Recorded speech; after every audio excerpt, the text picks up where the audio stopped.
यदि आप धारा प्रवाह अंग्रेजी बोलना चाहते हैं तो आपके पास वर्ड का एक स्टॉक होना बहुत जरूरी है।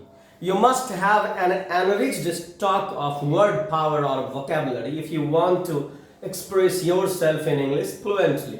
और इसी क्रम में हम आपके लिए वोकेबलरी बिल्डिंग के तहत एडवांस्ड लेवल का वोकेबलरी बिल्डिंग के तहत एक ये सीरीज शुरू किए हुए हैं नॉर्मन लुइस के बुक को, जो कि एक वर्ल्ड का मोस्ट ट्रस्टेड बुक है वोकेबलरी बिल्डिंग में। और इसका आज हम लोग पढ़ने वाले हैं नॉर्मन लुइस सेशन 2 पार्ट 1। अब देखिए फर्स्ट है क्या, ईगो।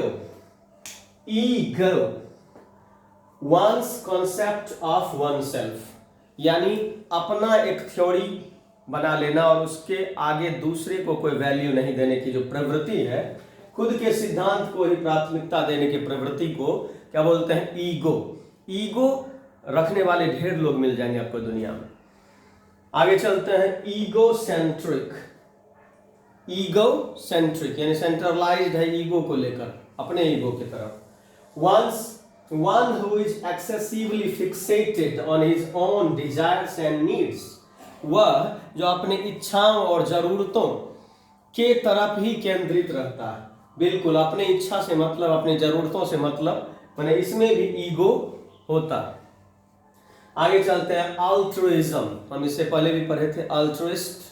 अल्ट्रुइज्म इज परोपकारिता, बेनिवोलेंस जिसको कहें। Philosophy of putting another's welfare above one's own, दूसरों की भलाई को पहले जगह देना और अपनी कल्याण, अपनी भलाई पर ज्यादा ध्यान नहीं देना। दूसरों की भलाई में लगे रहने की जो प्रवृत्ति है, वो फिलोसॉफी जो है वो क्या कहलाया, अल्ट्रुइज्म। आगे, टू अल्टरनेट। टू अल्टरनेट यानी to take one skip one, एक लेना एक छोड़ना। एक लेना और एक छोड़ने की प्रवृत्ति जो है, एक को छोड़कर एक लेना, इसको क्या बोलते हैं, टू अल्टरनेट, ये वर्ब है। आगे, to alter. To alter means to change, ये भी वर्ब है, बदलना या बदलाव लाना, टू अल्टर या टू चेंज। आगे है अल्टरकेशन, आर्ग्यूमेंट यानी वाद विवाद। अल्टरकेशन आर्ग्यूमेंट या वाद विवाद। अब देख लिया हम लोग इधर से। अब इन सभी वर्ड्स को कैसे प्रोनाउंस करेंगे उसको एक बार देखते हैं। इसमें फोनेटिक ट्रांसक्रिप्शन दिया गया, अलग अलग साइंस एंड सिंबल्स की मदद से वर्ड के सिलेबल को तोड़ करके हम लोग कैसे इसका प्रोनाउंसिएशन करेंगे।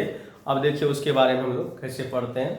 फोनेटिक ट्रांसक्रिप्शन में ये नॉर्मन लुइस सेशन 2 और पार्ट 1 की बात करेंगे। अब देखिए कैसे फोनेटिक ट्रांसक्रिप्शन में। ईगो क्या है, ई कैपिटल है तो थोड़ा मुंह ज़्यादा खोलिए। Ego. Second, ego centric. Ego centric. आगे है ईगो मैनियक। Ego maniac. आगे ईगो मैनियकल। ईगो मैनियकल। आगे altruism. Altruism. Next altruistic. Altruistic. आगे अल्टरनेट। अल्टरनेट। आगे अल्टरनेट। ठीक, उधर था टू अल्टरनेट, आइए है अल्टरनेट। Next alternative. अल्टरनेटिव। इस तरह से हम लोग प्रोनाउंस करेंगे और प्रोनाउंसिएशन भी आपकी बहुत बेहतर हो जाएगी। अल्टरेशन। अरे कैपिटल है तो पूरा मुंह थोड़ा खोलेंगे हम ज़्यादा। इस तरह कैसे, अल्टरेशन। अल्टरेशन। आगे देखिए अल्टर। टू अल्टर है तो अब इसको टू को तो जानते ही हैं, केवल अल्टर का यहाँ प्रोनाउंसिएशन दिया है, फोनेटिक ट्रांसक्रिप्शन। आगे अल्टरकेशन। अल्टरकेशन। अल्टरकेशन इधर। आगे alter ego. Alter ego, alter ego. अब इसमें से हमने आधा वर्ड आज पढ़े, फिर नॉर्मल सेशन 2 के पार्ट 2 में आधे वर्ड के बारे में पढ़ेंगे। आधा वर्ड आज हमने ये पढ़ा, क्या सब? Ego, egocentric, altruism, to alternate, to alter, altercation. Ego जानते ही हैं कि खुद के सिद्धांत के आगे दूसरे के सिद्धांत को कोई वैल्यू नहीं देने की जो मेंटलिटी है। आगे ईगोसेंट्रिक क्या हुआ?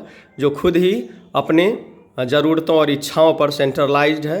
अल्ट्रुइज्म, परोपकारी टाइप के लोगों की जो प्रवृत्ति है, परोपकारिता वाली प्रवृत्ति। टू अल्टरनेट, टू अल्टरनेट क्या हुआ? एक क्या कहते हैं, एक लेना और एक छोड़ना, टू अल्टरनेट। टू अल्टर इसका मतलब क्या हुआ? टू मेक चेंज या बदलाव, टू चेंज भी बोल सकते हैं। अल्टरकेशन क्या हुआ? ये हमने पढ़ा, डिस्कशन या आर्ग्यूमेंट, वाद विवाद। इस हिसाब से फिर अगले सेशन में हम पार्ट 2 में फिर पढ़ेंगे और इस हिसाब से हम लोग पढ़ेंगे और अपने वोकैबुलरी को बड़े एडवांस्ड लेवल तक ले जाएंगे। हालांकि हमने जनरल स्पोकन के लिए एक build up your word power करके भी है, उसमें भी वेरियस टाइप्स ऑफ वर्ड्स पर हम लोग काम करते हैं और नॉर्मल लुइस का एडवांस लेवल पर करते हैं। दोनों चीज़ों को स्टेप बाय स्टेप पढ़िए, सिस्टमेटिकली पढ़िए और आपकी वर्ड पावर बहुत ही मजबूत हो जाएगी। जिस तरह से मकान बनाने के लिए ईंट की ज़रूरत पड़ती है, उसी तरह से वर्ड पावर मजबूत रहेगी तो आप धारा प्रवाह अंग्रेजी बोल पाएंगे। Thank you for watching and giving your precious time. हाँ, हमारे साथ जुड़े रहिए, इस चैनल को सब्सक्राइब कीजिए, लाइक कीजिए और शेयर कीजिए और English grammar, spoken, word meaning विभिन्न तरीके से आप सीखते हुए अंग्रेजी बोलना सीखिए, पढ़ना सीखिए, लिखना सीखिए। तब तक के लिए गुड बाय।